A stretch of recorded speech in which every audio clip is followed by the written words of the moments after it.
રાધે રાધે મિત્રો જય શ્રી કૃષ્ણ। હું ઉષા ગોહિલ આપનું સ્વાગત કરું છું। મિત્રો આપ જોઈ શકો છો તો આજે આપણે બિરયાની બનાવવાની છે, વેજીટેબલ બિરયાની, જે હોળીનું પર્વ ઉપર અમે હંમેશા બનાવીએ છીએ।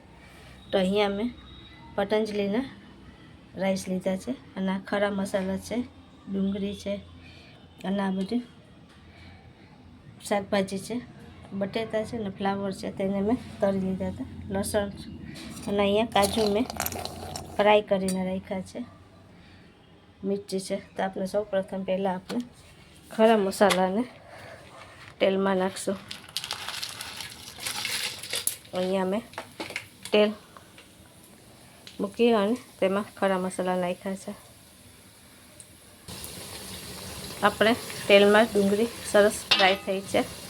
હવે આપણે તેમાં નમક નાખશું અને આ લસણનું પેસ્ટ છે તે નાખી દઈશું। આપણે તેમાં મરચું પાવડર નાખ્યું છે। હવે તેને હલાવીને આ બધા શાકભાજી તેમાં મિક્સ કરી દઈશું।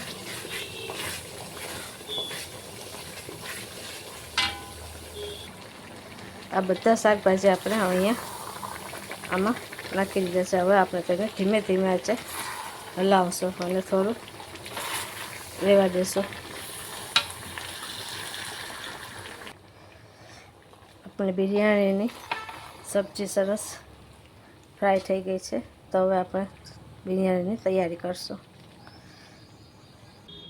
અહીંયા આપણે એક મોટું વાસણ લીધું છે, તો તેમાં આપણે રાઈસ નાખશું અને થોડી જે આ ડુંગળી તળી હતી તે નાખશું, ધનિયા નાખશું અને થોડો કલર નાખી દઈશું।